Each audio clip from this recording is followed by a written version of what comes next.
കൊല്ല് കൊല്ല് കൊല്ല് കൊല്ല് കൊല്ല്. ഈട സമയത്ത് ഭയങ്കര ഹാങ്ങാണ്.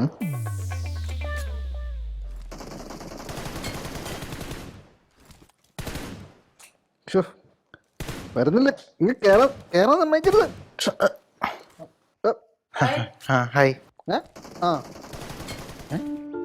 Good morning. Good morning. Good morning. എന്താ പരിപാടി? ഇല്ല, രാവിലെ ഇങ്ങനെ വെറുതെ ചോദിക്കെന്തിനാ. 1 മിനിറ്റ്. എന്താണ് മൊബൈൽ ഫോണിൽ മൊബൈല് ചെറിയ ഗെയിം. മൊബൈലിൽ എന്തെങ്കിലുമൊക്കെ ഒരു പരിപാടി വേണ്ടേ? നീ വാടക കൊടുത്തില്ലടാ? പണിക്കൊന്നും പോകണ്ടേ? പണിക്ക് പണിയില്ലാത്തോണ്ട് പോവാത്ത സത്യത്തില്. അല്ല, എന്തേലും പണി ചെയ്യണ്ടേ? ആന്റിക്ക് വാടക തരണ്ടേ? അല്ല, അതിനുള്ള പണിയൊക്കെ ഇവൻ കൊടുക്കും, ഇവൻ ചെയ്തോളും. എങ്ങനെങ്കിലൊക്കെ ഒപ്പിക്കും ഞങ്ങള്. അവിടെ റോഡ് പണിക്ക് ആളെ വേണമെന്ന് പറഞ്ഞാൽ നിനക്ക് പൊക്കൂടെ? അയ്യോ, ഓടിന്റെ പണിയൊന്നും നമുക്ക് പറ്റൂല. റോഡല്ല, റോഡ് പണിക്ക് ടാർ ചെയ്യുന്നുണ്ട്. അപ്പൊ ആൾക്കാരെ വേണമെന്ന് ഞങ്ങളെ കണ്ടിട്ട് അങ്ങനെയൊക്കെ പണിയുന്നവരാണെന്ന് തോന്നുന്നുണ്ടോ? ബിടെക് ഫസ്റ്റ് ക്ലാസ് ആണ് നിത്യ. അല്ല, അങ്ങനെ പേടിക്കട്ടെ. ഇവനെ വിശ്വസിച്ചിട്ടല്ലല്ലോ ഞാൻ ഈ വീട് വാടകയ്ക്ക് എടുത്തത്. അത് എന്നോടുള്ള ഒരു വിശ്വാസത്തിന്റെ പുറത്താ. അതെ അതെ, ഞങ്ങള് ഫാമിലി ആയിട്ട് ഞങ്ങള് വേറെ സെറ്റപ്പ് അറിയിച്ച വർക്കിച്ചനൊക്കെ എന്തേ സുഖമാണോ? ആ അർക്കിച്ചായൻ അവിടെ ഉണ്ട്. ഉണ്ടായിട്ട് എന്ത് പ്രയോജനം? അല്ല നമുക്ക് വെച്ച് കഴിഞ്ഞാ പുള്ളി ആർക്കും ഒരു ദോഷമില്ലാത്തൊരു ആളാണ്. അതാണ് ഞാൻ ഉദ്ദേശിച്ചത്. ഞങ്ങള് ചുമ്മാ അവിടെ ഇരുന്ന് ബോറടിച്ചപ്പോ ഇങ്ങോട്ട് ഇറങ്ങിയതായിരുന്നു. അവിടെ പണി നടക്കുവല്ലേ, അപ്പൊ ഭയങ്കര പൊടി. അല്ല, പറഞ്ഞ പോലെ പണിയൊക്കെ ഉടൻ വരെ പണി കുറച്ചു നാൾ ഉണ്ടാവും. അപ്പൊ നിത്യമോൾക്കേ ഈ ഡസ്റ്റ് അലർജി. അപ്പൊ അവിടെ കുറെ നേരം ഇരിക്കാൻ പറ്റത്തില്ല. അപ്പൊ ഞാനാ പറഞ്ഞത്, ഇവിടെ ആണെങ്കിൽ ഒരു ഡസ്റ്റും ഇല്ല, ഒരു പ്രശ്നവും ഇല്ല. കണ്ടാലും മതി. അടിച്ചു വരിട്ട് 1 മാസമായിന്നാ തോന്നണേ. അല്ല, ഇനി ഇവിടെ പൊടിയൊന്നും ഇല്ലല്ലേ? അതുകൊണ്ടല്ലല്ലോ അടിച്ചു വരാത്ത. അല്ല, തൂക്കാറൊന്നും ഇല്ലേ? അല്ല, തൂക്കണ്ട ആവശ്യം വരാറില്ല. മാറാലൊക്കെ പിടിക്കാൻ തുടങ്ങി. മാറാലയോ? ഞങ്ങക്ക് കാണുന്നില്ല. എവിടെയാ? ഇതേ മൊത്തം അതിന്റെ ഉള്ളിലൊക്കെ മാറാലുണ്ട്. വാഷ് ബേസിനൊക്കെ കഴുകാറുണ്ടോ? പിന്നെ രാവിലെ കൂടെ നമ്മള് ആണല്ലേ. ഇവൻ കഴുകാറുണ്ട്. അടുക്കളയൊക്കെ നീറ്റാണോ? എല്ലാം ഇവനാ കഴുകാറ്. ആണോ? ഇവനെ കൊണ്ടാ കഴിക്കുന്നത്. ഞാനേ അവിടെ ഒക്കെ ഒന്ന് നോക്കട്ടെ വൃത്തിയാണോ. അല്ല, അതൊക്കെ ക്ലിയർ ആണ്. അല്ല, നോക്കാലോ. വാ മോളെ. അല്ല, അതിപ്പോ നോക്കാൻ ആണോ ഞാൻ പറഞ്ഞ.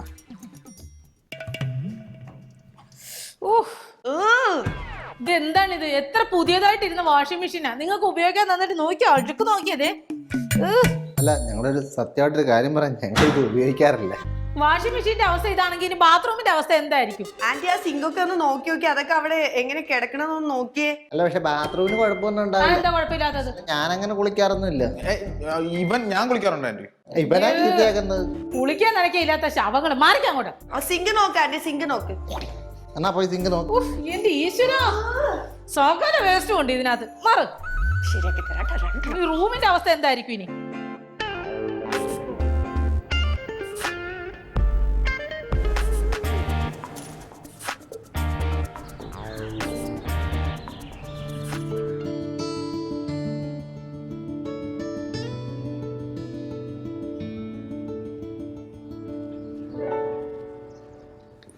കുഴപ്പമില്ലല്ലേ? വലിയ കാര്യമായിട്ട്. അല്ല, കുഴപ്പം ഇല്ലല്ലോ എന്ന് ചോദിച്ചാ വേണ്ട കുഴപ്പങ്ങളൊക്കെ ഉണ്ട് മക്കളെ. ഇപ്പൊ ഇവൻ ശ്രമിച്ചു കഴിഞ്ഞാൽ തീരാന്നുള്ളത്. ഇവൻ രാവിലെ മുതലേ ഒന്ന് അടിച്ചു വാരി കഴിഞ്ഞാൽ ഏത് മുല്ല എല്ലാം മൂലം അടിച്ചു വാരി കഴിഞ്ഞാൽ ഒറ്റ ദിവസം കൊണ്ട് പരിപാടി തരും. ഒറ്റ ദിവസം 1/2 മണിക്കൂർ മതി. അല്ല, ഇവരേ വേറൊന്നുമല്ല, ഈ ആമ്പിള്ളേര് മാത്രം താമസിക്കുന്ന എല്ലാ സ്ഥലത്തും, ഈവൻ ഈ ഹോസ്റ്റലാണെങ്കിൽ പോലും ഇതുപോലെയൊക്കെ തന്നെ ആയിരിക്കും. കാര്യം ആമ്പിള്ളേർക്ക് നമ്മൾ ഈ പെമ്പിള്ളേർ ചെയ്യുന്ന പോലത്തെ ഒരു മരിങ്ങില്ലല്ലോ ജോലി. അതെന്താന്നറിയാം, ഇവിടെ ഒരു പെണ്ണില്ലാത്തതിന്റെ കുറവ് നന്നായിട്ടുണ്ട്. അല്ല, ഞാൻ അന്ന് നീ ഒരു പെണ്ണിന്റെ കാര്യം പറഞ്ഞില്ലടാ. പെണ്ണിനെ അതല്ല, ലോഷൻ ഇട്ടിട്ട് കഴുകാൻ വേണ്ടിട്ട്, അല്ലാതെ വേറൊന്നുമില്ല, വൃത്തിയാക്കാൻ വേണ്ടിട്ട്. തൂത്തുവാരി തുടങ്ങാൻ. അതെന്തിനാ പുറത്തുനിന്നൊക്കെ ഒരാളെ കൊണ്ടുവരുന്നത് മോനെ? അതിന്റെ ആവശ്യം ഇല്ലല്ലോ. ഇപ്പൊ ശരിക്കും പറഞ്ഞാലുണ്ടല്ലോ, ഒരു കല്യാണം നടന്നാ തീരാവുന്ന വിഷയമേ ഉള്ളൂ. ആന്റി, ഞാൻ കിരൺ മോന്റെ കാര്യമല്ല പറഞ്ഞത്, ജീവൻ മോന്റെ കാര്യ. ഞാന് അല്ല, വീട്ടില് നിർബന്ധിക്കുന്നുണ്ട്. ആര്, വീട്ടുകാരോ? അല്ല, ഞാൻ നിർബന്ധിക്കുന്നുണ്ട്. ആന്റിയുടെ മനസ്സിലും ഒരാലോചനയൊക്കെ ഉണ്ട്. ആണോ? കുട്ടി എവിടെയുള്ള? ഇതൊക്കെ പറയാം. ആണോ? ആ ആലോചനയുടെ കാര്യം അവിടെ നിൽക്കട്ടെ. ഞാൻ അപ്പൊ ഇപ്പൊ ഇവിടത്തെ ഒരു വിഷയം എന്ന് പറഞ്ഞാലുണ്ടല്ലോ, നീറ്റ്നെസ് ഇല്ലാത്തതാ. അതിനൊരു തീരുമാനം ആന്റി ഉണ്ടാക്കാതെ ആന്റിക്ക് പറ്റത്തില്ല. കാര്യം ആന്റിയുടെ വീടായി പോയില്ലേ. ശരിയാണ്. അപ്പോ നിങ്ങൾ പോയാലും ആന്റിക്ക് ഈ വീട് വേറെ ആളുകൾക്കൊക്കെ വാടകയ്ക്ക് കൊടുത്താണേലും ഉപജീവനം നടത്തി പോണമല്ലോ. അപ്പൊ പിന്നെ ഇത് സൂക്ഷിക്കാന്നുള്ളത് എന്റെ കടമയാണ്. ശരിയാ. അതിനുള്ള ഒരു തീരുമാനമാണ് ആന്റിയുടെ മനസ്സിലുള്ളത്. ഇല്ല, അതിന് വേണ്ടിട്ട് കല്യാണം കഴിക്കുന്നുണ്ട് എനിക്ക് ബുദ്ധിമുട്ടൊന്നുമില്ല. ഞാൻ അതിനൊക്കെ തയ്യാറാ. ഓ അങ്ങനെ. എന്താണെന്ന് പറഞ്ഞാലും ഈ വീട്ടിൽ ഒരു പെണ്ണിന്റെ കുറവുണ്ട്. ആ കുറവ് എന്തായാലും ഈ ആന്റി പരിഹരിക്കാനുള്ള ഒരു നല്ല സൂപ്പർ ഐഡിയ കണ്ടുപിടിച്ചിട്ടുണ്ട് നമ്മളെ. അല്ല ശരി, ശരിയാക്കി തരാൻ.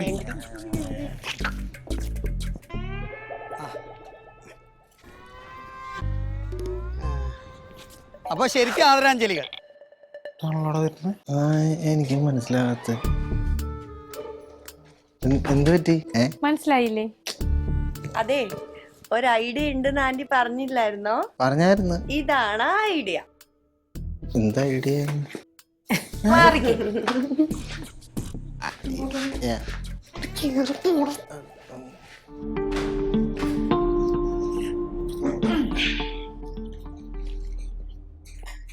ഇരിക്കെ കിരൺ മോനും ജീവമോനും നില്ല്. എനിക്ക് കുറച്ച് കാര്യങ്ങൾ സംസാരിക്കാനുണ്ട്. ആയിക്കോട്ടെ. ഇനി മുതലേ രാവിലെ 6 മണിക്ക് ഞങ്ങൾ എണീക്കും. അത് കൊള്ളാം, നീ രക്ഷപ്പെട്ടു. ഇനിയിപ്പോ നീ ലെമൺ ടീ ഒന്നും ഉണ്ടാക്കണ്ട, ചായ ഉണ്ടാക്കുമായിരിക്കും അല്ലേ? ഇല്ല, ചായ നിങ്ങൾ തന്നെ ഉണ്ടാക്കണം. അത് കുടിച്ചതിന് ശേഷം രാവിലെ മുറ്റടിക്കണം, ഈ വീടിനകം തൂത്തുവാരണം, തുടയ്ക്കണം. അങ്ങനെയുള്ള ക്ലീനിങ് സെക്ഷനാണ്. നിങ്ങൾ ചെയ്യുമല്ലേ? ഇല്ല, അതും നിങ്ങൾ തന്നെ ചെയ്യണം. പിന്നെ എന്തെങ്കിലും? പിന്നെയുള്ള പണികളെല്ലാം നിങ്ങൾ തന്നെ ചെയ്യണം. എന്ന് വെച്ചാ ചോറ് വെക്ക, കറി വെക്കുക, വൈകുന്നേരം ചായ വെക്ക, കാപ്പി ഉണ്ടാക്കുക, രാത്രി ചപ്പാത്തി, പ്രാർത്ഥന, വിളക്ക് കത്തിക്കല്, അങ്ങനെയുള്ള എല്ലാ പരിപാടികളും. ഭാവിയില് ഞങ്ങക്ക് ഓരോ ജോലിയൊക്കെ കിട്ടിക്കഴിഞ്ഞാൽ എന്ത് ചെയ്യും? അല്ല, നാളെ തന്നെ ഒരു ജോലി ഞങ്ങൾക്ക് റെഡി സാധ്യതയുണ്ട്. കിട്ടിയാൽ വരാൻ പോകുന്ന കാര്യമാണ്. പണിയൊക്കെ ചെയ്ത് കഴിഞ്ഞിട്ട് അവര് പോവും. ഇതെല്ലാം കഴിയുമ്പോൾ ജോലിക്ക് പോകാമല്ലോ. എന്തായാലും ഈ വീടിന്റെ 2 മുറിയല്ലേ നിങ്ങൾക്ക് തന്നിട്ടുള്ളൂ. ബാക്കി 1 മുറി ഇപ്പോഴും എന്റെ ആണല്ലോ. അത് ഓൾറെഡി ഫ്രീയും ആണ്. അവിടെ ഞങ്ങളെ രാവിലെ ജിമ്മിന്റെ ഇപ്പൊ പറ ഞാൻ പറയാൻ പറ്റിയ സമയം ഞങ്ങളെ നീ പറ. അല്ല, ഒന്നുമില്ല. അല്ല, ഞങ്ങളെ ആരോഗ്യ സംരക്ഷണത്തിന്റെ ഒക്കെ കാര്യം ഞങ്ങൾ ഇങ്ങനെ ഓർത്തായിരുന്നു. അതിന് ഇവിടുത്തെ ഈ ഹാള് വിശാലമായിട്ട് കിടക്കുകയല്ലേ. മുറ്റുണ്ട്. അതെ, എന്റെ മുറി തന്നെ അല്ല, വേണമെന്നില്ലല്ലോ. ഇത്രയും പണിയൊക്കെ ചെയ്യുമ്പോ അതിന്റെ ആവശ്യമില്ലെന്ന് പറയുക. അതെ, വീട്ടുപണി എടുത്താ പിന്നെ എക്സ്ട്രാ ഒരു എക്സർസൈസിന്റെ ആവശ്യമേ ഇല്ല. വണ്ണൊന്നും ഒക്കെ തന്നെ കുറഞ്ഞോളൂ. അത് തന്നെ ഒരു എക്സസൈസ് ആണല്ലോ, അതെ, സ്വാഭാവികമായിട്ട്. അപ്പൊ ഞാനും നിത്യമോളും ഇനി മുതൽ ആ മുറിയിലാ താമസിക്കാൻ പോകുന്നത്. സന്തോഷായില്ലേ? മുഖം കണ്ടില്ലേ, ഭയങ്കര സന്തോഷായി. അത് പിന്നീട് നിങ്ങൾക്കൊരു ബുദ്ധിമുട്ടായാൽ. അയ്യോ അല്ല, ഞങ്ങള് രണ്ടുപേരും ഇങ്ങനെ ക്ലാരിറ്റി നമ്മുടെ സൊസൈറ്റി എന്ത് പറയാൻ, 2 ബാച്ചിലേഴ്സിന്റെ കൂടെ സ്ത്രീകൾ താമസിക്കുമ്പോ അതൊരു അല്ലേ, ഇത് എന്റെ വീടല്ലേ. ഇവിടെ ഞാൻ താമസിക്കണോ വേണ്ടയോ എന്നുള്ള സൊസൈറ്റി അല്ല തീരുമാനിക്കുന്നത്, ഈ ഞാനാ. അപ്പൊ ഞാനും നിത്യമോളും ഇനി മുതൽ ഇവിടെ. ഇനി ഒരു തീരുമാനം മാറ്റമില്ല. എന്തെങ്കിലും ബുദ്ധിമുട്ടുണ്ടെങ്കിൽ ഇപ്പൊ പറയണം, പറഞ്ഞോളണം. കാര്യം നിങ്ങളെ പറഞ്ഞു വിട്ടിട്ട് എനിക്ക് ഇവിടെ വേറെ ആളെ നോക്കാമല്ലോ. അല്ല, അങ്ങനെയാണെങ്കിൽ ഞങ്ങൾ ഇങ്ങനെ മുമ്പോട്ട് പോകാൻ തയ്യാറാണെങ്കിൽ ഞങ്ങൾ സമ്മതിച്ചിരിക്കുന്നു. അതാണ് ആണെങ്കിലും അങ്ങനെ വഴിക്ക് വാ.